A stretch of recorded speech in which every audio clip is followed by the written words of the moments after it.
Umalingaw-ngaw pa rin sa tenga ko ang tawanan ng mga bisita nang matigilan ako sa tabi ng bar. Hindi ko naman intensyong makinig. Nagsasalin lang ako ng alak sa aking kopita, nakatayo sa gilid, medyo pagod na sa ingay. Party yon sa bahay ng mga Santos, sa eleganteng mansyon nila sa Forbes Park. Puno ng mga tao, mga kakilala mula sa trabaho ni Marco, mula sa mga paulit-ulit naming hapunan na palaging tila normal, tila ligtas. Tapos, narinig ko ang boses niya. Alam ko ang tunong yon, mababa, kumpidensyal, halos intimina. Ganoon siya magsalita sa akin dati, matagal na panahon na, noong mga unang taon ng aming pagsasama, noong naniniwala pa akong ako lang ang lahat para sa kanya. Nakatayo siya malapit sa mesa ng mga pampagana, hindi kalayuan sa akin. Kasama si Thomas, ang kaibigan niya mula pa noong college sa UP. Hindi ko makita ang kanilang mga mukha, pero ang boses ni Marco ay tumagos sa musika, sa ingay ng kwentuhan, sa lahat. Kailanman, hindi niya mapapantayan ang kabit ko, sabi niya, at sinundan yun ng tawa. Hindi malakas, pero sapat na may tiwala sa sarili, sapat na mapanghamak. Isang tunog ng baso, na para bang nag-toast pa siya sa ideyang yon. Ang asawa ko si Marco, ang lalaking 10 taon kong katabi sa kama, ay ikinumpara lang ako sa ibang babae at idineklarang talunan ako. Sa segundong yon, humina ang musika. Para sa akin kahit papaano. Ang mga tao ay naging malabong mga mansa ng kulay at ilaw. Ang tanging naririnig ko ay ang malagim, walang awang pagtibok ng puso ko, na parang may kumakamao sa nakasaradong pinto. Nanginginig ang kamay ko, muntik nang mabitawan ng kopita. Sumandal ako sa bar, sinusubukang huminga, magpanggap na maayos ang lahat, na hindi ko narinig kung paano winasak ang pagsasama namin sa iisang pangungusap. Tumingin ako sa salamin sa likod ng bar. Nakita ko ang isang babae na nakaasol na bestida. Maayos ang pagkakaipit ng buhok. May kolorete sa mukha na isang oras kong ginawa. Mukha akong elegante. Maganda raw, sabi ni Marco bago kami umalis ng bahay. Ang ganda mo, Tess. Ang mga salitang yun ngayon ay parang isang malaking biro. Ang babae sa salamin ay estranghero. Makinis. Walang laman, nilikha para paligayahin ang isang lalaking matagal nang nagdesisyon na hindi ako sapat. Ang bigat ng pangungusap na yon, kailanman hindi niya mapapantayan ang kabit ko, ay nagsimulang dumurog sa akin mula sa loob. Bawat alaala, bawat gabi na nagpapanggap kaming mahal pa namin ang isa't isa, bawat pagsubok na sagipin kung anuman ang natitira sa amin, ay biglang nawala ng halaga. Hindi lang ito sakit, mas malala pa. Ang realisasyon na matagal na pala akong nabubuhay sa kasinungalingan at ni hindi man lang niya sinubukang itago yon sa mga kaibigan niya. Hindi ko siya nilapitan. Hindi ako gumawa ng eksena. Nang kumaway siya sa akin mula sa kabilang dulo ng silid, ngumiti ako. Masakit ang ngiting yon. Parang may pinupunit sa loob ko. Pero isinuot ko ito na parang maskara. Napansin ko noon ang bakas ng lipstick sa kanyang kwelyo. Mapusyaw na pink. Hindi ko kulay. Umatras ako. Palayo sa bar. Palayo sa boses niya. Palayo sa party na ito. Na biglang naging teatro ng aking pagkatalo. Sa natitirang bahagi ng gabi, kumilos ako ng naka-autopilot. Nakipag-usap sa mga tao, tumawa sa tamang oras, uminom ng alak na para bang kaya nitong hugasan ang narinig ko. Pero sa loob ko, may nagbago. Hindi ito pagsabog ng galit, hindi pag-iyak, hindi pagwawala. Ito ay katahimikan. Isang malalim, nakakabahalang katahimikan, na para bang isang bahagi ko ang namatay, at ang pumalit ay isang bagay na mas matigas, mas malamig. Hindi ko pa alam kung ano ang ibig sabihin nito. Hindi ko pa alam na ang pangungusap na yun ay nagpaandar ng isang proseso sa utak ko na hindi natitigil, na mula sa sandaling ito, bawat galaw niya, bawat salita, bawat kilos ay susuriin ko sa ilalim ng iisang katotohanan na para sa kanya, ako ay segunda klase, na may ibang babae sa labas na mas nagpapasaya sa kanya kaysa sa akin, at wala siyang nakikitang problema roon. Sa katunayan, ipinagmamalaki pa niya ito. Habang pabalik kami sa kotse, masaya si Marco. May ikinukuwento siya na hindi ko na pinakinggan. Isang bagay tungkol sa bagong proyekto sa trabaho. Tungkol sa paghihiwalay ni Thomas at kung gaano kasuwerte na kami ay masaya. Masaya. Ang salitang yon ay tumusok sa akin na parang pako. Nakaupo ako sa tabi niya, nakatingin sa labas ng bintana sa gabi ng Maynila, sa mga ilaw na dumadaan na parang multo, at naramdaman ko na may nag-o-off sa loob ko. Hindi ako sumagot, ni hindi niya yun napansin. Nang isara niya ang pinto ng kondo namin sa BGC, inihagis niya ang kanyang coat at dumiretso sa silid tulugan, sumisipol pa. Naiwan ako sa entrada, nakatingin sa refleksyon ko sa salamin sa dingding. Ang parehong babae sa bar. Elegante, kalmado, patay sa loob. Nalaman kong nakatayo ako sa bingit ng isang bagay na hindi na mababawi, na ang pangungusap na narinig ko ay hindi aksidente, na hindi yun sinabi ni Marco dahil sa alak o bilang biro. Totoong iniisip niya yun. At kung iniisip niya yon, matagal na niya akong tinatrato bilang isang bagay na hindi gaanong mahalaga. Isang bagay na maaaring palitan, ikumpara, itapon. Umupo ako sa sofa, suot pa rin ang bestida, suot pa rin ang takong. Ang katahimikan sa kondo ay nakakabingi. Narinig ko lang ang mga ingay mula sa mga kapitbahay, ilang mahinang usapan, isang TV. Normal na buhay. Pero ang buhay ko ay tumigil na sa pagiging normal. May nag-click sa utak ko na parang ang mekanismong pumipigil sa akin sa lugar sa loob ng maraming taon ay biglang nasira o baka naayos. Hindi ko pa sigurado. Hindi ako pumasok sa silid tulugan. Nakatulog ako sa sofa, pinalot ang sarili sa kumot na amoy ng aming pinagsamang buhay. Ang sabon na palagi kong ginagamit sa paglalaba. Ang bahagyang amoy ng kanyang aftershave. Ang aking pabango. Ang amoy na yun ngayon ay tila banyaga. Halos nakakasuklam. Kakaiba ang mga napanaginipan ko, mga maze, mga bakanteng silid, isang salamin kung saan hindi ko mahanap ang aking refleksyon. Nagising ako sa madaling araw. Tulog pa si Marco at ako ay nakahiga ng walang galaw, nakatitig sa kisame. Sa utak ko, iisang pangungusap ang paulit-ulit. Kailanman, hindi niya mapapantayan ang kabit ko. At sa sandaling yon, alam kong may kailangang magbago. Na hindi na ako maaaring mabuhay sa anino ng ibang babae, sa anino ng kanyang kawalang pakialam, sa anino ng sarili kong kawalan ng magawa. May nagising sa akin. Hindi galit, hindi hinanakit. Isang bagay na mas malakas. Determinasyon. Pag-uwi namin, bumagsak si Marco sa kama tulad ng dati, pagkatapos ng mga ganitong party. Lasing, kontento sa sarili, walang pakialam. Naamoy ko sa kanya ang mamahaling whiskey at isang banyagang pabango na tiyak na hindi sa akin. Dati, magtatanong ako. Dati, mag-aalala ako. Ngayong gabi, nakahiga ako sa tabi niya, nakatitig sa kisame, at wala akong naramdaman kundi kawalan kung saan dating may pagmamahal.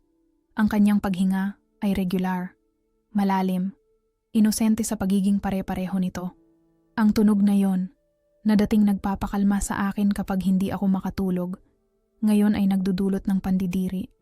Nakahiga ako ng matigas, ang mga kamay ay magkadikit sa aking tiyan, na para bang nasa kabaong.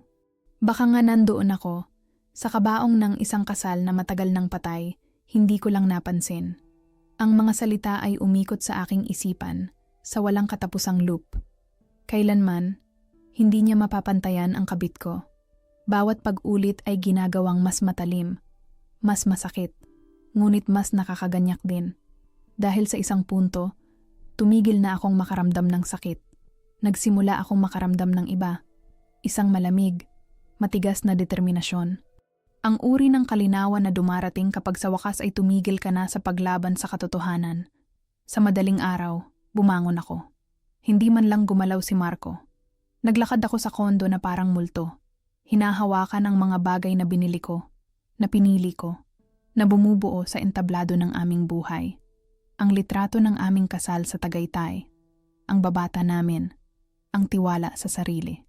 Mga souvenir mula sa Baguio, sa aming unang biyahe. Ang mga bulaklak na ako mismo ang nagtanim sa balkonahe, dahil sinabi ni Marco na hindi yun kailangan. Lahat ng ito ay biglang nagmukhang ebidensya ng sarili kong pagkabulag. Bumuo ako ng buhay sa paligid ng isang lalaking matagal nang nagpasya na hindi ako sapat. Bawat detalye sa apartment na ito ay sumisigaw ng aking desperasyon. Sinubukan kong maging perpektong asawa, perpektong babae, perpektong palamuti sa kanyang karera. At kahit na, nakahanap pa rin siya ng iba. Tiningnan ko ang kanyang mga suit sa closet, ang mga sapatos na maayos na nakahanay sa dingding, ang pabango na binili niya para sa akin, pagkatapos ng isa na namang away bilang paumanhin. Lahat ng ito ay parang palamuti sa isang teatro kung saan ginagampanan ko ang isang papel na isinulat ng iba. At bigla, habang nakatayo roon sa liwanag ng umaga, alam kong ito na ang katapusan.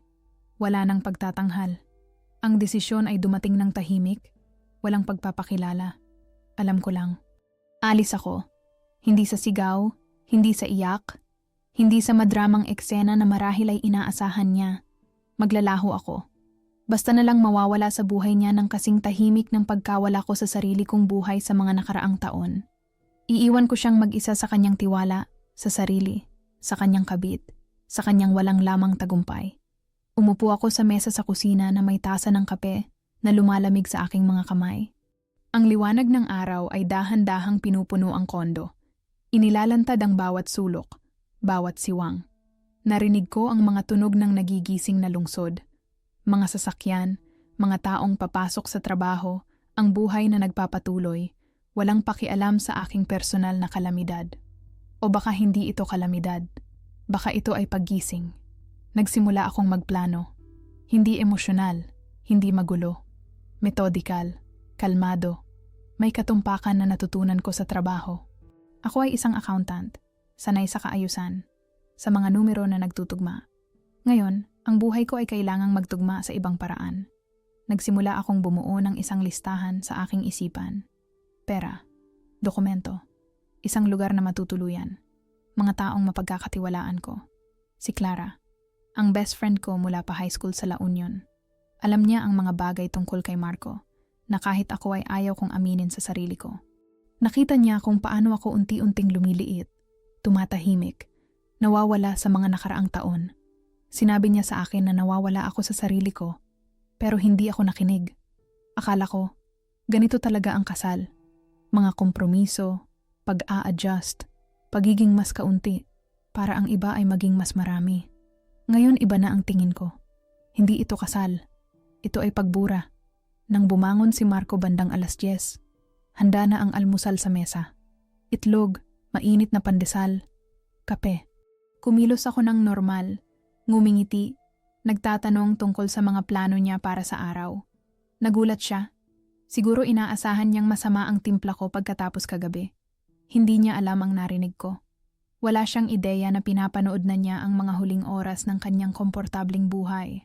Kailangan kong pumunta kay Clara ngayon, sabi ko ng mahinahon, habang nilalagyan siya ng pangalawang kape. May problema raw siya, humingi ng tulong. Sige, unggol niya, habang tinitingnan ang kanyang telepono. Ni hindi siya tumingin sa akin. Ang kawalang pakialam na yon, na dati sumasakit sa akin, ngayon ay isang biyaya. Hindi siya magtatanong. Hindi siya mag-uusisa. Nagtitiwala siyang nandoon lang ako, kung saan niya ako iniwan. Sa anino ng kanyang buhay. Tahimik at masunurin. Umalis ako ng bahay na may dalang maliit na bag at isang pakiramdam ng gaan na hindi ko naramdaman sa loob ng maraming taon. Ang hangin ay malamig, pangtaglagas, amoy ng mga dahon at pagbabago. Sumakay ako ng jeep papunta kay Clara na nakatira sa poblasyon sa isang maliit, maaliwalas na apartment na puno ng mga libro at init. Nang buksan niya ang pinto at makita ang mukha ko, hindi ko na kailangang magsalita. Niyakap niya ako ng mahigpit at doon ko lang naramdaman kung gaano ako kawalang laman. Hindi ako umiyak. Ang mga luha ay matagal nang natuyo at naging isang bagay na mas matigas, mas matatag. Umupo kami sa kanyang sofa at ikinuwento ko sa kanya ang lahat. Ang party, ang mga salita ni Marco, ang desisyon. Matagal mo na sanang ginawa yan, mahinang sabi niya, habang hawak ang kamay ko. Pero masaya ako na sa wakas, ginawa mo na. Nag-ubos kami ng oras sa pagpaplano. May kakilala si Clara na nagpapaupa ng maliit na apartment malapit sa ilog, tahimik, walang maraming tanong. Mayroon din siyang kaibigang abogado na maaaring tumulong sa diborsyo kung kakailanganin. Pinag-usapan namin ang pera. Mayroon akong sariling ipon, isang account na hindi alam ni Marco, na pinapanatili ko pa bago kami ikasal. Hindi ko yun kailanman isinara, na para bang isang bahagi ko ay laging alam na baka kailanganin ko ito. Bumalik ako sa bahay ng dapit hapon. Nasa sala si Marco, nanonood ng laro, umiinom ng serbesa. Tinanong niya kung kumusta si Clara. Sumagot ako ng isang bagay na pangkalahatan. Dumiretso ako sa silid tulugan at binuksan ang closet.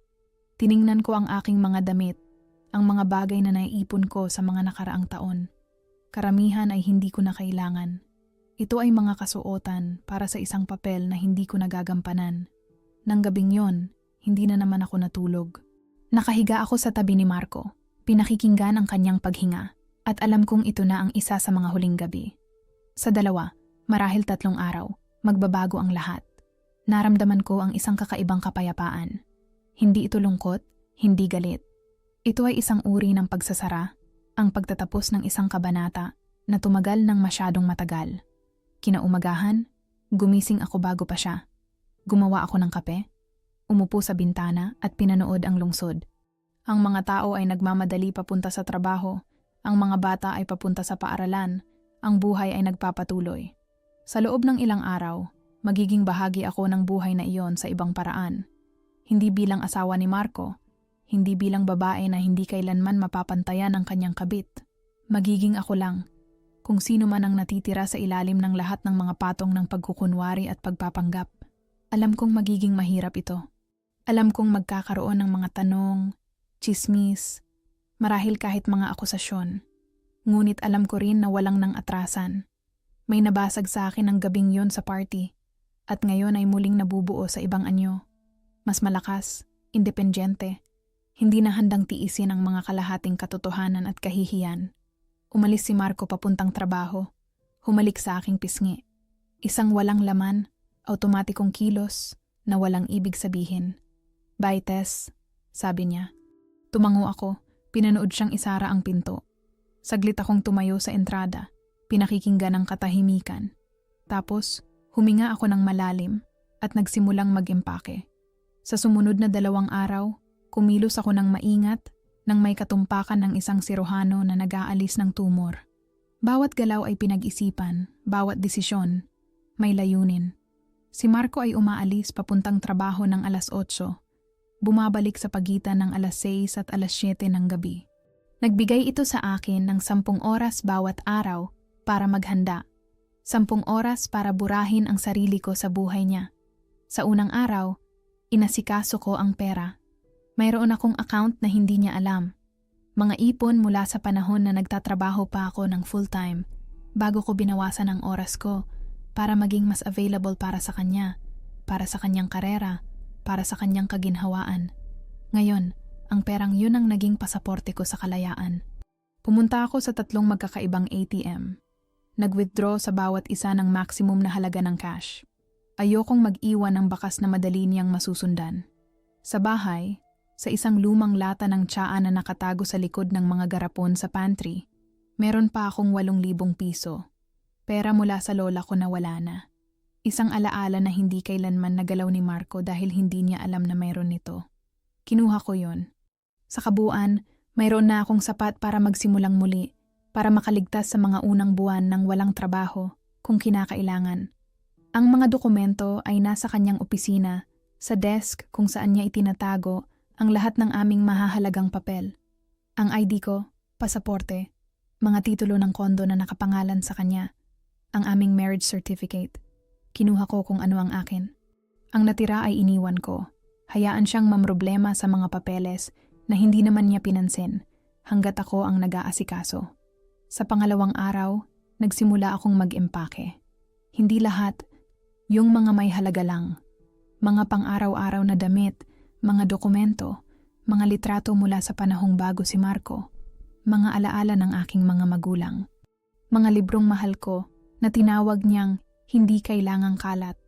Ang alahas ko mula kay Lola, ang engagement ring ni nanay na natanggap ko nang siya ay mamatay.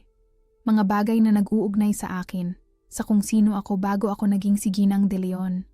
Tinulungan ako ni Clara na kumuha ng isang maliit na bodega sa Santa Mesa. Maliit, mura, tahimik. Ikinarga namin doon ang mga karton sa gitna ng araw, habang si Marco ay nasa trabaho. Hindi siya nagtanong kung bakit madalas akong lumabas kamakailan. Hindi siya interesado. Ang mundo niya ay umiikot sa opisina, sa mga susunod na proyekto, sa mga pulong na tumatagal hanggang gabi. At syempre, sa kanya, ang babaeng mas mahusay kaysa sa akin. Bawat galaw ay isang ritual ng pamamaalam. Tinitiklop ko ang aking mga damit. Naaamoy ang lavender mula sa aparador na naging bahagi na sa akin. Inaayos ko ang mga sapatos na isinusuot ko sa iba't ibang okasyon. Sa trabaho, sa paglalakad, sa lahat ng mga party na yon kung saan ako ay palamuti lang sa kanya. Inaalis ko sa dingding ang mga painting na ako mismo ang pumili. Dahil walang pakialam si Marco kung ano ang hitsura ng kondo. Basta't malinis at maayos. Ang litrato ng kasal ay nakatayo sa isang aparador sa sala. Pinagmasdan ko ito ng matagal ng gabing yon, habang si Marco ay nasa isa na namang business meeting. Isang batang babae na nakaputing bestida, na may ngiti na tila tapat. Ngayon, nakikita ko sa kanya ang isang taong mapaniwalain, isang taong naniwala na sapat na ang pag-ibig. Itinagilid ko ang frame. Hindi ko ito kinuha. Ito ay kabilang sa nakaraan na hindi na umiiral. Sa ikatlong araw, oras na para sa mga huling detalye. Umupa ako ng maliit na apartment sa isang kalye sa Santa Ana. Luma, hindi gaanong malaki, ngunit akin. Kasama ko si Clara nang pirmahan ko ang kontrata. Ang may-ari, isang matandang babae na may mabait na mga mata, ay nagtanong kung tumatakas ako sa asawa ko. Hindi ako sumagot ng direkta, ngunit siguro sinabi na ng aking mga mata ang lahat. Tinapik niya ang aking kamay. Tama yang ginagawa mo, Hija. Bulong niya. Nang gabing yon pag-uwi ni Marco, naging napakabait ko. Nagluto ako ng hapunan, kare-kare, ang paborito niya. Nagtanong siya kung anong okasyon. Ngumiti lang ako. Wala naman, nagutom lang ako, sagot ko. Hindi niya napansin na kalahati ng mga gamit ko ay wala na sa closet. Hindi niya napansin na mas kaunti na ang mga libro sa mga estante. Hindi niya man lang napansin na nakatagilid ang litrato ng aming kasal. Matagal na niya akong hindi napapansin. Pagkatapos ng hapunan, pumasok siya sa kanyang opisina. Isinara ang sarili doon, kasama ang computer at telepono. Narinig ko ang kanyang tawa sa kabilang pader. Marahil ay kausap niya siya. Marahil ay ikinukuwento niya ang kanyang araw, ang kanyang mga plano, ang mga bagay na dati niyang ibinabahagi sa akin.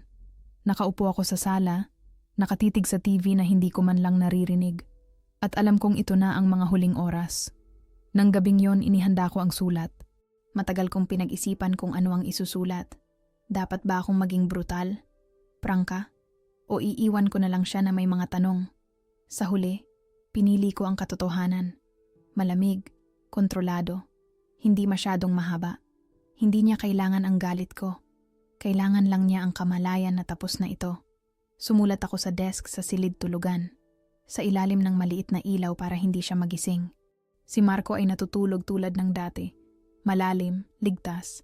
Tiyak nagigising siya sa parehong buhay sa umaga. Ngunit hindi. Bukas, gigising siya sa katahimikan. Maaga akong bumangon. Huwebes noon. May mahalagang pulong si Marco sa tanghali. Nabanggit niya ito kahapon. Nangangahulugan ito na aalis siya sa umaga at hindi babalik bago maggabi. Perpekto. Nag-almusal siya ng nagmamadali tulad ng dati. Hinalikan niya ako sa noo. See you mamaya, Tess. Tumango ako. Nang magsara ang pinto, narinig ko ang katangi-tanging pag-click ng kandado. Ang tunog na laging nangangahulugang simula ng aking malungkot na araw. Ngayon, iba na ang ibig sabihin nito. Katapusan. Huminga ako ng malalim at nagsimulang kumilos. Dumating si Clara ng 9:00. Magkasama naming ikinarga ang mga huling gamit sa kanyang kotse. Ilang bag, ang paborito kong unan, mga litrato ng pamilya sa isang karton. Ang maliit na lagayan ng mga bulaklak mula sa balkonahe, yung mga ako ang nagtanim, yung mga akin lang. Ang kondo ay nagsimulang magmukhang walang laman. Hindi lubusan, pero sapat na para mapansin niya. Ang kusina ay may mga pangunahing kagamitan pa rin. Ang sala, mga muwebles. Ngunit nawawala ang maliliit na bagay na nagpapasaya sa isang lugar na magmukhang tahanan. Ang aking mga kandila sa aparador, ang mga kumot na binili ko sa Quiapo, ang mga unan na idinagdag ko para maging mas komportable. Ngayon, ito ay functional na lang. Bago umalis, nilibot ko ang kondo sa huling pagkakataon. Ang kusina, kung saan ako nagluto ng mga hapunan na halos hindi niya pinansin. Ang sala, kung saan kami nagpalipas ng mga gabi sa katahimikan, bawat isa sa sariling mundo. Ang silid tulugan, kung saan sa mga nakaraang taon, ay lalo akong naging malungkot, kahit nakatabi ko siya. Ang banyo, kung saan ako umiiyak ng tahimik sa ilalim ng shower para hindi niya marinig. Bawat silid ay saksi sa aking paglalaho. Sa loob ng maraming taon, unti-unti akong lumiliit, tumatahimik, hanggang sa halos hindi na ako umiral. Ngayon, binabawi ko na ang sarili ko. Iiwan ko sa kanya ang mga bakanting pader at isang walang laman na bahay para maintindihan niya kung gaano kawalang laman ang aming relasyon. Sa mesa sa kainan, inilagay ko ang sobre. Puti, simple, walang palamuti. Sa loob, ang sulat na isinulat sa aking pinakamaayos na sulat kamay. Hindi ito mahaba, hindi niya kailangan ng mahabang paliwanag. Nararapat lang sa kanya ang katotohanan, maikli at direkta. Inilagay ko ang sobre sa paraang ito, ang unang bagay na makikita niya pagpasok.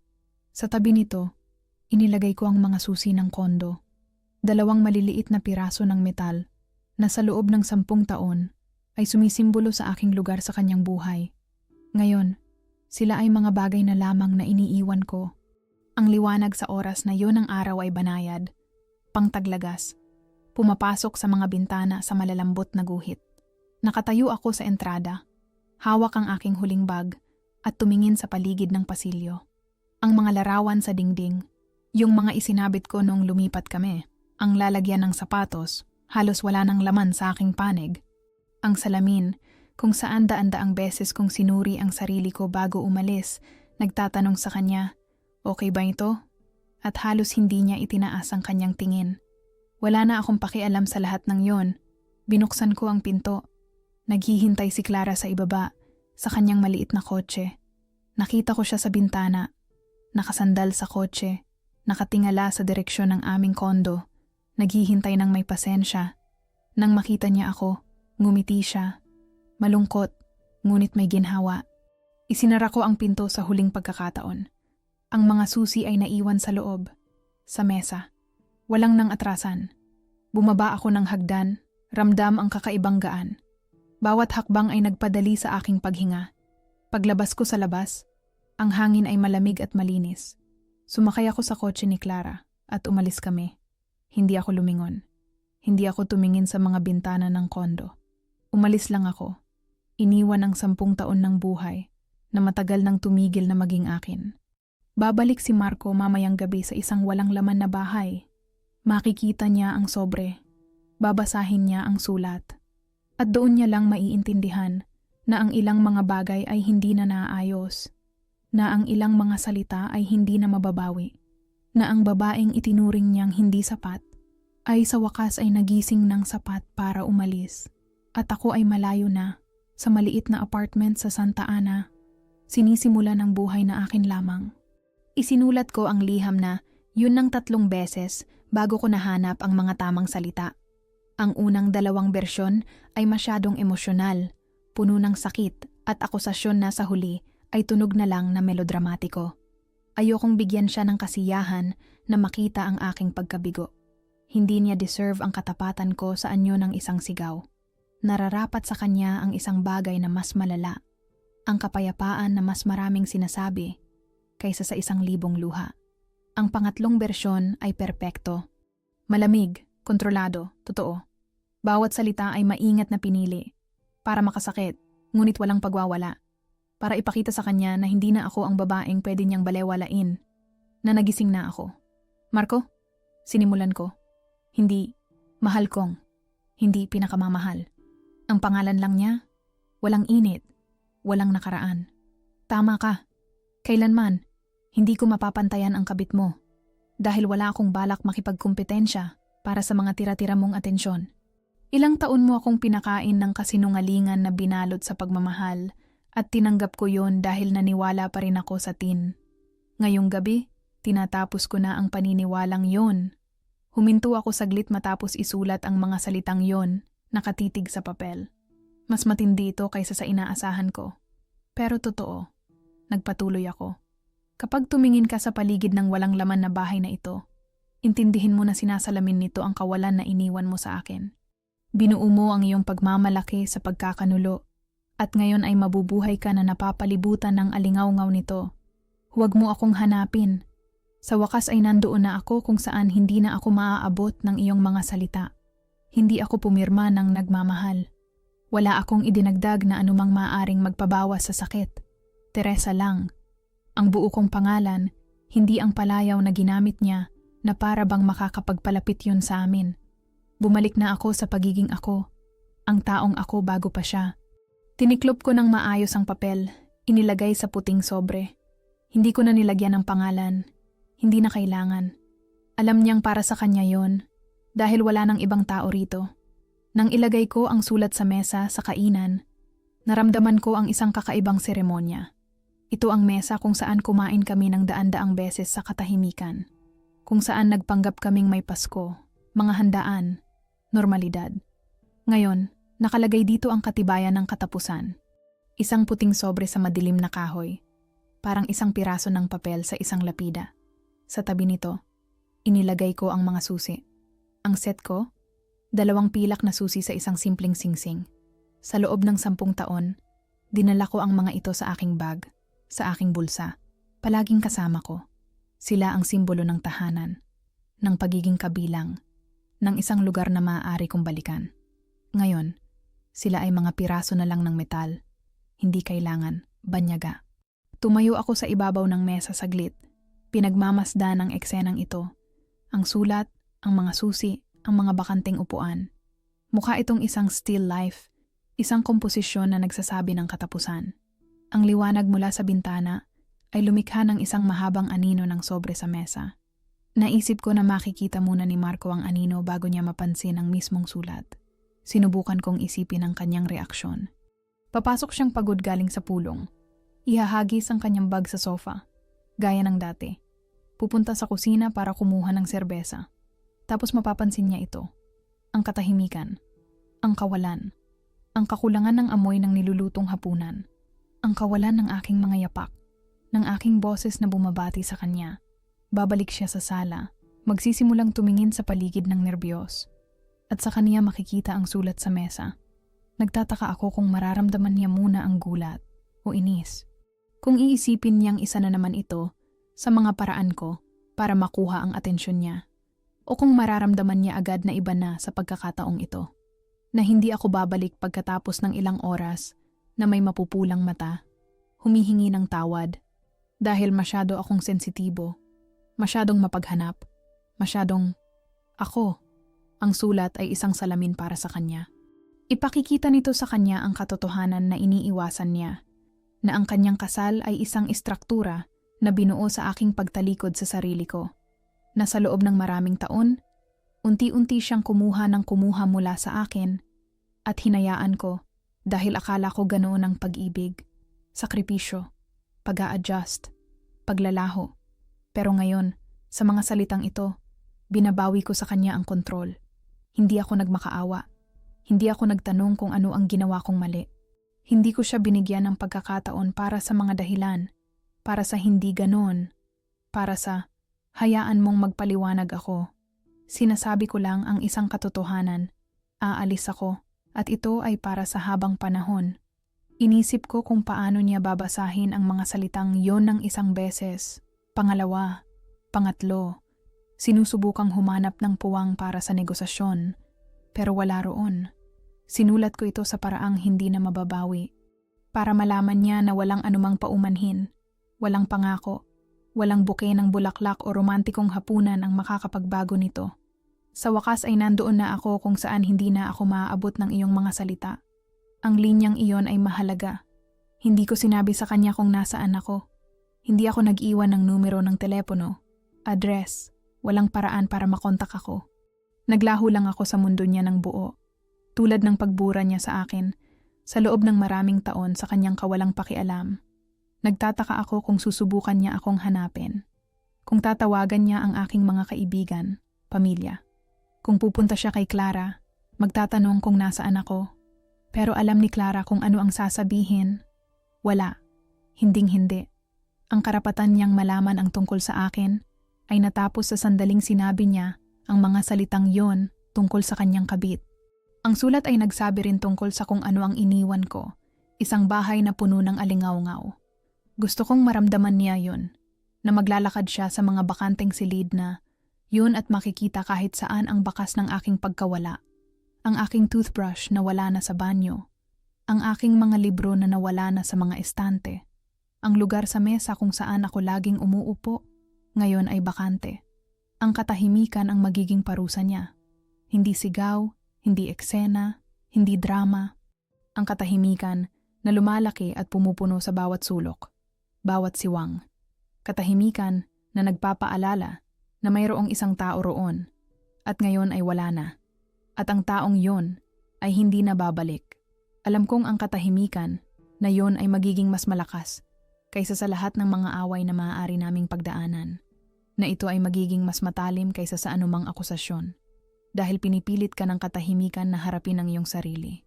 At si Marco, na nag-iisa, walang patuloy na pag-a-adjust ko, walang presensya ko na nagpapadama sa kanya na mas mahusay siya, ay kailangang harapin ang tao na kung sino talaga siya. At marahil yun ang magiging pinakamasamang bahagi para sa kanya. Hindi ang pag-alis ko, kundi ang kung ano ang natira. Siya mismo, ang kanyang mga pinili, ang kanyang pagkakanulo, ang kanyang kawalan. Tumayo ako sa entrada, nang ilang sandali pa, nakatingin sa mesa sa pamamagitan ng bukas na pinto. Ang sulat ay mukhang napaka-inosente. Isang sobre lang, isang piraso ng papel. Ngunit alam kong naglalaman ito ng kapangyarihan ng pagwasak, hindi ng kanyang buhay. Hindi ko yun gusto. Ang pagwasak sa kanyang tiwala sa sarili, ang kanyang paniniwala na maaari niyang makuha ang lahat, na maaari niya akong itrato bilang isang dagdag lang sa kanyang mundo. Sa huling pagkakataon, tiningnan ko ang kondo. Nagpaalam ako rito hindi bilang isang tahanan, kundi bilang isang bilangguan kung saan sa wakas ay nakatakas na ako. Bawat pader, bawat bintana ay saksi sa aking pagliit, sa aking paglalaho. Ngayon, ang lugar na ito ang magiging saksi sa kanyang pagkamulat. Isinara ko ang pinto, ng marahan, dahan-dahan. Hindi ko ito ibinagsak. Yun ay isang kilos ng galit. At wala na akong naramdamang galit. Naramdaman ko ang kapayapaan. Isang malamig, matigas na kapayapaan ng isang babae na gumawa ng desisyon at hindi mag-aatubiling isagawa ito. Ang sulat sa mesa ay naghihintay. Ang mga susi sa tabi nito ay naghihintay. Ang bahay na puno ng anino ay naghihintay. At si Marco, sa isang lugar doon sa sentro ng lungsod, sa kanyang mahalagang pulong, ay walang kamalay-malay na ang kanyang mundo ay katatapos lang. Bumaba ako ng hagdan. Ramdam ang bawat hakbang bilang kumpirmasyon ng aking kalayaan. Si Clara ay naghihintay sa kotse. Nakabukas ang makina, handang umalis. Sumakay ako, ikinabit ang seatbelt, at tumingin sa kanya. Tapos na, sabi ko lang. Umalis kami. Sa side mirror, nakita ko kung paano lumiliit ang gusali, kung paano ito nawala sa kanto, kung paano ito tumigil sa pag-iral sa aking realidad. Naiwan ang sulat, naiwan ang mga salita. At ako, sa wakas ay malaya na. Naiisip ko ang kanyang mukha nang pumasok siya sa bahay ng gabing yon. Marahil ay madilim na, lampas 8:00. Ang pulong ay tumagal, gaya ng dati, at umuwi siyang pagod, iniisip lang ang hapunan at pahinga. Maaring hindi niya napansin agad ang katahimikan. Sa unang ilang segundo, normal pa ang lahat. Ang pinto, ang pasilyo, ang kanyang sapatos sa sahig. Pero pagkatapos ay dumating ang realisasyon. Walang ilaw sa kusina, walang amoy ng pagkain, walang tunog ng TV na karaniwang binubuksan ko tuwing gabi. Ganap na katahimikan na parang walang ibig sabihin, ngunit iba ang pakiramdam kaysa sa ordinaryong katahimikan. Ang pakiramdam nito ay pagkawala. Tess? Marahil ay tinawag niya pagpasok sa sala. Ang boses ay umalingaw-ngaw sa mga dingding, walang sagot. Tess? Nandyan ka ba? Bumibilis ang mga hakbang. Sinusuri ang mga silid, isa-isa. Silid tulugan, bakante, banyo, madilim, kusina, wala. At saka, pagbalik sa sala, nakita niya ito. Ang sulat sa mesa, Ang puting sobre na sumisigaw dahil sa presensya nito sa walang laman na kondo. Marahil ay tumayo siya sa harap nito, nakatingin, hindi pa hinahawakan. Baka naisip niyang isa itong biro, na anumang oras ay lalabas ako mula sa banyo o babalik galing sa tindahan. Ngunit ang mga susi na nakalagay sa tabi ng sobre ay iba ang sinasabi. Ang aking mga susi, isinoli, iniwan. Naiisip ko siyang binubuksan ang sulat na may nanginginig na mga daliri. Kinikilala ang aking sulat kamay, maayos, pantay, kalmado. Binabasa ito ng isang beses, hindi pa naiintindihan agad. Binabasa ito sa pangalawang pagkakataon, at doon tumatagos sa kanya ang kahulugan ng bawat salita. Kailanman, hindi ko mapapantayan ang kabit mo, dahil wala akong balak makipagkompetensya para sa mga tira-tira mong atensyon. Ang pangungusap na yon ay tiyak na tumama sa kanya, dahil alam na alam niya ang tinutukoy ko. Naalala niya ang party na yon, ang mga salitang sinabi niya kay Tomas, nang may ganoong tiwala sa sarili. Marahil ay inakala niyang hindi ko narinig, na nasa malayo ako, walang kamalay-malay. At ngayon, hawak ang sulat na ito, naiintindihan niya na narinig ko ang lahat, na ang isang sandaling yon ay sumira sa lahat ng aming pinagpanggap sa loob ng maraming taon. Ang pagkatarantaya ay dumating pagkatapos. Sinusuri ang mga aparador. Kalahati ng aking mga gamit ay wala na. Banyo, wala ang aking mga pampaganda, ang aking toothbrush, ang shampoo na ginagamit ko. Kusina, karamihan sa aking mga tasa, mga plato na binili ko dahil pangit ang mga sa kanya. Sala, wala na ang mga libro mula sa aking estante, mga litrato ng aking mga magulang, ang mga kandila na gusto kong sinisindihan. Hindi ko kinuha lahat. Masyadong halata yon, masyadong madrama. Kinuha ko lang kung ano ang mahalaga. Ang natira ay naiwan bilang kalansay ng isang bahay na hindi naman talaga naging amin. Sa kanya yon, at ako ay bisita lang doon. Marahil ay paikot-ikot siya, binubuksan ang mga aparador, mga drawer, sinusubukang intindihin. Tumatawag sa aking telepono. Hindi ako sumasagot. Ang numero ay nanatiling aktibo ng ilang oras upang hindi maghinala ng maaga, ngunit pagkatapos ay pinatay ko na ito. Bibili ako ng bago, iba. Hindi na niya makukuha kailanman ang bago kong numero. Maaaring sinubukan niyang tumawag kay Clara. Baka sa pinsan kong si Ana. Sa lahat ng kakilala niya sa buhay ko. Ngunit alam ni Clara ang sasabihin. Hindi ko alam kung nasaan siya. Sinubukan mong kausapin siya minsan, pero ayaw niyang pag-usapan ka. Maikli, malamig, walang detalye. Ang natitirang bahagi ng pamilya rin, alinman sa hindi talaga nila alam o nanahimik dahil sa katapatan. Dahil nakita nila sa loob ng maraming taon kung ano ang ginagawa niya sa akin. Nakita nila kung paano ako lumiliit, tumatahimik. Naiisip ko ang kanyang pagkabigo. Galit na may halong pagkatarantya. Baka umiyak pa siya. Hindi dahil sa pagsisisi, kundi dahil sa kawalan ng magawa. Sa unang pagkakataon sa buhay niya, may isang bagay na nakawala sa kanyang kontrol. Palagi siyang ang nagpapasya. Palagi siyang may huling salita. At ngayon, mayroon lang siyang walang laman na bahay at isang sulat na nagsasabi ng katotohanan na ayaw niyang marinig. Marahil ay binasa niya ito ng maraming beses ng gabing yon. Sinusubukang humanap sa aking mga salita ng isang butas, isang paraan para makipagnegosasyon, pero wala roon. Sinulat ko ito sa paraang hindi na mababawi. Sa wakas ay nandoon na ako kung saan hindi na ako maaabot ng iyong mga salita. Ang linyang yon ay tiyak na nagpagalit sa kanya dahil hindi ko sinabi kung saan. Hindi ako nag-iwan ng bakas. Naglaho lang ako sa buhay niya ng ganap, tulad ng pagbura niya sa akin sa loob ng maraming taon sa kanyang kawalang pakialam. Habang siya ay marahil ay naglalakad-lakad sa walang laman na kondo sa pagkatarantya, ako ay nakaupo sa maliit na apartment sa Santa Ana, umiinom ng tsaa kasama si Clara. Pagod kami pagkatapos ng isang araw ng paglipat, ngunit naramdaman ko ang isang kakaibang gaan. Na para bang may nag-alis ng isang mabigat na pasanin sa aking mga balikat na matagal ko nang dinala, kaya nakalimutan ko na kung paano huminga nang wala ito. Sa tingin mo nahanap na niya ang sulat? Tanong ni Clara. Tinitingnan ako ng may pag-aalala. Tumingin ako sa relo. 9:00 ng gabi. Marahil. kung umuwi siya sa normal na oras. At ano ngayon? Nagkibit balikat ako. Ngayon, hindi ko na yun problema. At totoo, ganoon ang naramdaman ko. Sa unang pagkakataon sa loob ng maraming taon, ang kanyang mga emosyon, ang kanyang reaksyon, ang kanyang sakit, ay hindi ko na responsibilidad. Hindi ko na kailangang mag-alala kung masaya ba siya, kung kontento, kung mayroon siyang lahat ng kailangan niya.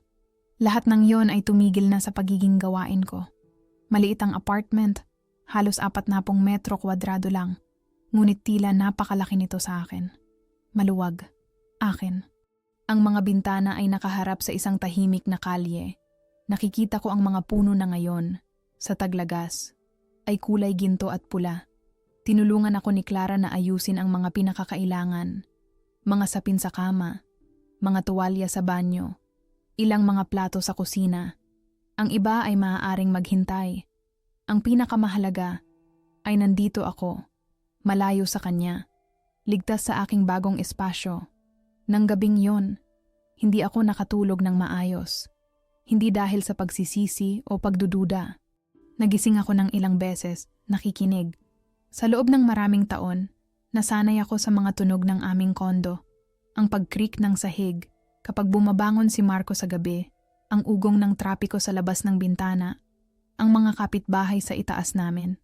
Dito, iba ang tunog ng lahat. Banyaga, ngunit hindi masama. Kinaumagahan, nagising ako sa unang sinag ng araw.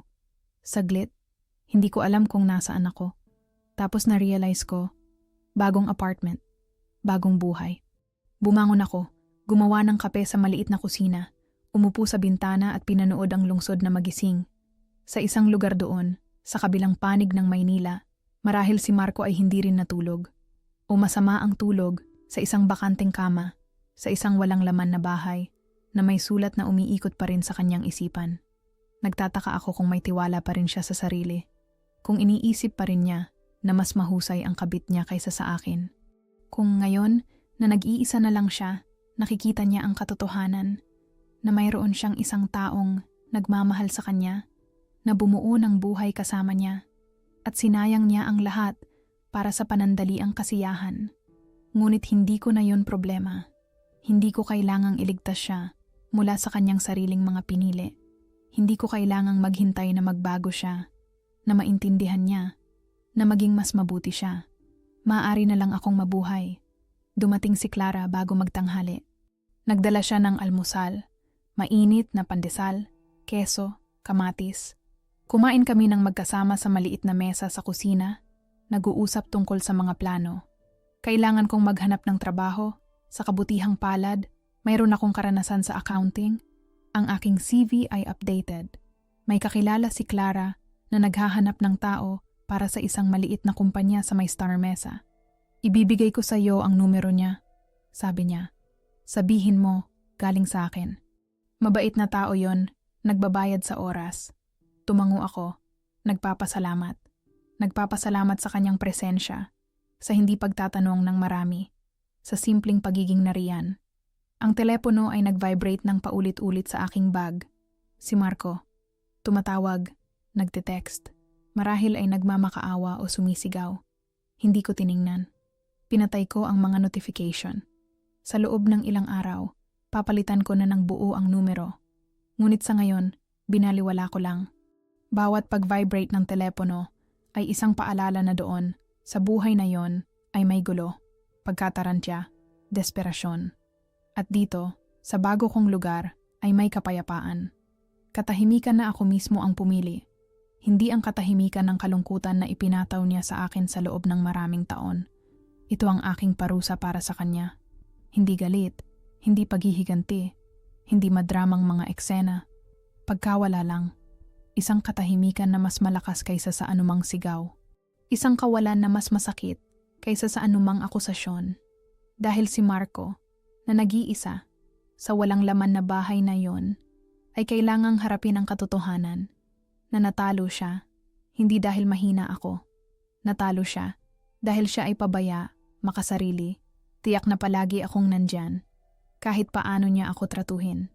At ipinakita ko sa kanya na nagkamali siya, na ang katahimikan ay maaaring maging kapangyarihan, na ang pag-alis ay maaaring ang pinakadakilang anyo ng dignidad. Nakaupo ako sa bintana, umiinom ng kape, pinapanood ang mga tao sa kalye, at naramdaman ko na may kumakalma sa loob ko. Hindi ito kagalakan, hindi pa. Ito ay ginhawa, isang malalim, tumatagos sa butong ginhawa. Malaya na ako. At yun ang pinakamahusay na paghihiganti sa lahat. Lumipas ang mga buwan bago ako naglakas loob na tumingin pabalik. Hindi dahil sa sentimiento, hindi dahil sa pangungulila, kundi dahil sa kuryosidad, tulad ng pagtingin sa isang lumang litrato at pagtataka kung sino ang taong nasa larawan. Nakahanap ako ng maliit na apartment sa tabing dagat. Hindi kaagad. Sa mga unang linggo, nanatili ako sa Maynila, kay Clara. Pagkatapos ay sa apartment sa Santa Ana. Nagtatrabaho ako sa isang maliit na accounting firm sa STA. Mesa, kung saan walang nagtatanong tungkol sa aking nakaraan, kung saan ako ay si Tess lang, hindi asawa ni Marco. Nag-ipon ako ng bawat piso, binibilang ang mga araw hanggang sa makatakas ako ng mas malayo pa. Ang La Union ay tila ang tamang pagpipilian. Ang probinsya ng aking kabataan, ang dagat na ang amoy ay natatandaan ko. Mula sa bawat tag-araw na ginugol ko sa bahay ni Lola. Nang makita ko ang isang anunsyo para sa isang maliit na apartment sa San Juan, alam ko agad. Yon na yon. Ang paglipat ay simple. Wala na akong ganong gamit. Ilang karton, isang bag ng damit, isang kahon ng mga litrato. Ang natira ay naiwan kay Clara o sa isang lugar doon, sa buhay na yon na hindi na sa akin. Ang mga unang umaga sa tabing dagat ay parang therapy. Nagigising ako sa mga huni ng ibon, sa labas ng bintana, sa ugong ng mga alon na nagmumula sa dalampasigan. Ang hangin ay amoy asin at isang bagay na sariwa, malinis, na para bang hinuhugasan ng dagat, hindi lamang ang buhangin, kundi pati na rin ang lahat ng dala ko sa loob. Pinuno ko ng mga libro ang mga pader ng apartment. Bumili ako ng mga second-hand na estante sa Shopee. Itinayo ko ang mga ito ng mag-isa. 2 mahabang pader na puno ng mga libro na hindi ko kailanman nagawang basahin noong kasama ko pa si Marco. Ngayon, may oras na ako para sa lahat. Para sa pagbabasa hanggang 3:00 ng madaling araw. Para sa kape na lumalamig dahil nakalimutan ko ito habang binabasa ang susunod na kabanata. Para sa mahabang paglalakad sa dalampasigan ng walang pagmamadali, walang obligasyong bumalik sa isang tao. Ang liwanag dito ay iba kaysa sa Maynila. Mas banayad, mas malamig, ngunit mas maganda. Nagsabit ako ng manipis, puting mga kurtina na sumasayaw sa hangin na parang mga layag. Walang madilim na muebles dito na gusto ni Marco. Elegante, sabi niya. Mayroon itong mga light na kahoy, puting pader, mga kulay pastel. Ang apartment ay parang isang panaginip, parang isang lugar na inimbento ko noong bata pa ako. Iniisip kung ano ang magiging hitsura ng bahay ko kapag lumaki ako. Nakahanap ako ng trabaho sa isang maliit na travel agency sa may tourist belt. Ang mga summer season ay abala, ngunit gusto ko ito. Gusto ko ang maraming turista, ang kanilang mga tanong, ang kanilang sigla. Ipinaaalala nila sa akin na ang mundo ay mas malaki kaysa sa isang maliit na kondo sa BGC at isang lalaking nag-iisip na siya ang sentro nito. Binisita ako ni Clara minsan. Pumupunta siya tuwing weekend. Umuupo kami sa balkonahe na may isang baso ng alak at pinapanood ang dagat. Hindi namin gaanong pinag-uusapan si Marco. Natutunan namin na sarado na ang paksang yon. Ngunit isang gabi, habang ang araw ay lumulubog ng kulay rosas sa ibabaw ng tubig, nagtanong siya, "Nagsisisi ka ba?" Nag-isip ako saglit. Hindi ka agad, hindi automatiko. Talagang nag-isip ako. Hindi, sagot ko sa wakas. Nagsisisi lang ako na hindi ko ginawa to ng mas maaga. Ngumiti si Clara. Alam kong yan ang sasabihin mo. Minsan, iniisip ko pa rin ang gabing yon. Ang party sa mga Santos, ang boses niya na nagsasabi ng mga salitang yon. Kailanman, hindi niya mapapantayan ang kabit ko. Ngunit ngayon, hindi na ito masakit. Nakakatuwa na nga sa isang paraan. Naiisip ko siya. Binabasa ang sulat na, yon ang paulit-ulit. Sinusubukang unawain ang katahimikan sa pagitan ng mga linya. Nalaman ko mula sa mga kakilala na sinubukan niya akong hanapin. Sa mga unang linggo, tumawag siya sa lahat ng kakilala niya. Pumunta siya kay Clara, nagmamakaawa para sa impormasyon. Nagpadala ng mga email, mga mensahe na hindi ko kailanman binuksan. Marahil ay inakala niyang bibigay ako, na babalik ako, na hindi ko kakayanin nang wala siya. Pero kinaya ko. Higit pa roon, namukadkad ako. Ilang buwan pagkatapos lumipat, nagsimula akong magpinta. Hindi pa ako kailanman nagpinta. Wala akong oras. Walang lugar para sa mga ganong bagay sa buhay na pinamunuan ko. Ngunit dito, sa isang maliit na espasyo sa tabi ng bintana, na may tanawin ng dagat, bumili ako ng mga pintura, mga brush, mga canvas. Ang mga unang subok ay kakilakilabot, parang bata, malamya. Ngunit sa paglipas ng panahon, may nagsimulang mangyari. Ang mga kulay ay nabuo sa mga hugis. Ang mga emosyon ay lumabas sa canvas. Pininturahan ko ang dagat. Palaging ang dagat. Sa iba't ibang mood, iba't ibang ilaw, iba't ibang kulay. Minsan kalmado, minsan magulo. Ito ay tulad ng pagpipinta sa aking sarili. Kung sino ako nagiging, kung sino ang gusto kong maging. Isa sa aking mga painting ay isinabit ng may-ari ng isang maliit na coffee shop sa may daanan.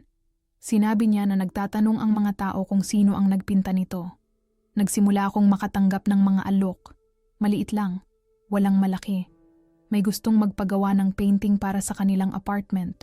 May iba naman bilang regalo. Ngunit ito ay isang bagay.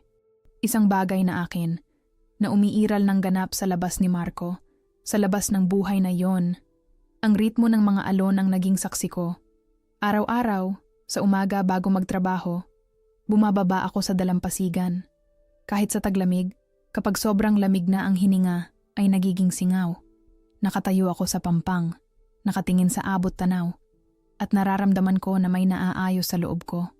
Tulad ng mga piraso ng puzzle na nakakalat sa loob ng maraming taon, dahan-dahang natagpuan ang kanilang lugar. Nakakilala ako ng mga tao. Mga totoong tao, hindi mga kakilala mula sa trabaho ni Marco. Hindi mga tao na kilala lang ako bilang asawa ni De Leon. May mga artista, mga manggagawa, mga waiter, mga mangingisda, mga taong may kwento, may mga hilig, may buhay na puno ng kulay. Si Kat, mula sa coffee shop, ay tinuruan akong gumawa ng perpektong cappuccino. Si Wojtek, na may-ari ng isang maliit na tindahan ng mga lumang libro, ay nagpapahiram sa akin ng mga libro at pinag-uusapan namin ang mga ito ng maraming oras. Wala sa kanila ang nagtanong tungkol sa aking nakaraan, kung bakit ako nag-iisa, kung bakit ako lumipat mula sa kung saan. Dito, maaari akong maging sino man na gusto ko. Hindi isang asawa, hindi isang biktima, hindi isang babae na niloko at winasak. Si Tess lang, isang babae na nagpipinta, nagbabasa, nagtatrabaho, naglalakad sa dalampasigan, nabubuhay. Isang taon pagkatapos ng aking pag-alis, nakatanggap ako ng mensahe mula sa isang abogado. Gusto ni Marco ng annulment. Ngumiti ako, binabasa ang opisyal, tuyong wika ng dokumento. Siyempre gusto niya. Marahil ay pinipilit na siya ng kanyang kabit. O baka nakahanap lang siya ng bago. Mas bata, mas madaling kontrolin. Pinirmahan ko ang mga papeles ng walang emosyon. Ang kondo ay sa kanya. Hindi ko yun kailanman pinag-interesan. Wala akong gustong anumang bagay na mag-uugnay sa akin sa buhay na yon. Ang annulment ay natapos ng tahimik, walang drama. Ilang pirma, mga selyo, at bigla, hindi na ako si Ginang De Leon. Ako na lang si Teresa. At ang ganda pakinggan. Minsan, sa mahabang gabi ng taglamig, uupo ako sa balkonahe na may balot na kumot, nakatingin sa madilim na dagat, at pinag-iisipan ang buong paglalakbay na ito. Mula sa gabing yon nang marinig ko ang kanyang mga salita, hanggang ngayon, nakaramdam ako ng pagmamalaki. Hindi dahil sinira ko siya o nasaktan, kundi dahil natagpuan ko sa aking sarili ang lakas na umalis. Tinuruan niya ako ng isang huling aral nang hindi niya sinasadya, na walang paghihiganti na mas buo kaysa sa kapayapaan, na hindi ko kailangang sirain siya. Sapat na iniwan ko siyang mag-isa sa kanyang sarili. At yon, sa huli, ang pinakamalupit na regalong maibibigay ko sa kanya. Ang kamalayan na nawalan siya ng isang taong tunay na nagmamalasakit sa kanya para sa mga panandaliang kasiyahan. Ngunit hindi ko na siya iniisip sa mga tuntunin ng paghihiganti. Bihira ko na siyang isipin. At kung mangyari man, ito ay may isang uri ng kawalang pakialam na nararanasan mo sa isang taong dati mong kilala, ngunit wala ng halaga. Ang buhay ko ngayon ay binubuo ng mga simpleng bagay.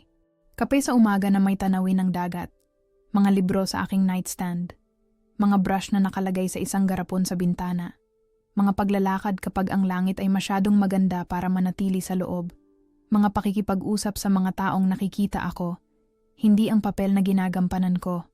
At sa mga simpleng bagay na ito, natagpuan ko ang hinahanap ko sa loob ng maraming taon sa isang komplikadong pagsasama. Kaligayahan. Hindi euphoria, hindi malakas na kagalakan. Isang tahimik, matatag na katiyakan na nasa tamang lugar ako, na ako mismo ang taong gusto kong maging. Humahampas ang dagat sa labas ng bintana, ang mga ibon ay humuhuni, ang araw ay lumulubog ng kulay rosas at ginto, pinipinturahan ang langit sa mga kulay na hindi kayang tapatan ng anumang pintura. Nakaupo ako sa balkonahe, may hawak na mainit na tsaa sa aking mga kamay, at pinapanood ang buong maganda, ordinaryong eksenang ito. Malaya ako, at yun lang ang kailangan ko. Si Marco ay isa na lamang alingaw-ngaw ngayon, isang alaala, isang maliit na peklat na hindi na sumasakit. Ang kanyang mga salita, na dating sumira sa akin, ngayon ay isang kwento na lang na ikinukwento ko sa sarili ko minsan, na nagpapaalala kung saan ako nanggaling at kung gaano kalayo na ang narating ko. Kailanman, hindi niya mapapantayan ang kabit ko, sabi niya minsan. Tama siya, ngunit hindi sa paraang iniisip niya. Hindi ko kailanman napantayan dahil lumakad ako sa sarili kong landas. Naging higit pa ako sa kaya niyang maunawaan. Isang tao na hindi nangangailangan ng kanyang pag-apruba, ng kanyang atensyon, ng kanyang pagmamahal. Isang tao na natagpuan ang sariling dagat, sariling liwanag, sariling kapayapaan. At sa huli, habang nakaupo roon, sa balkonahe na yon, nakatingin sa abot tanaw, alam kong nanalo ako. Hindi sa pakikipaglaban sa kanya, kundi sa pakikipaglaban para sa aking sarili. At yun ay isang tagumpay na wala nang sino man ang makakaagaw pa sa akin.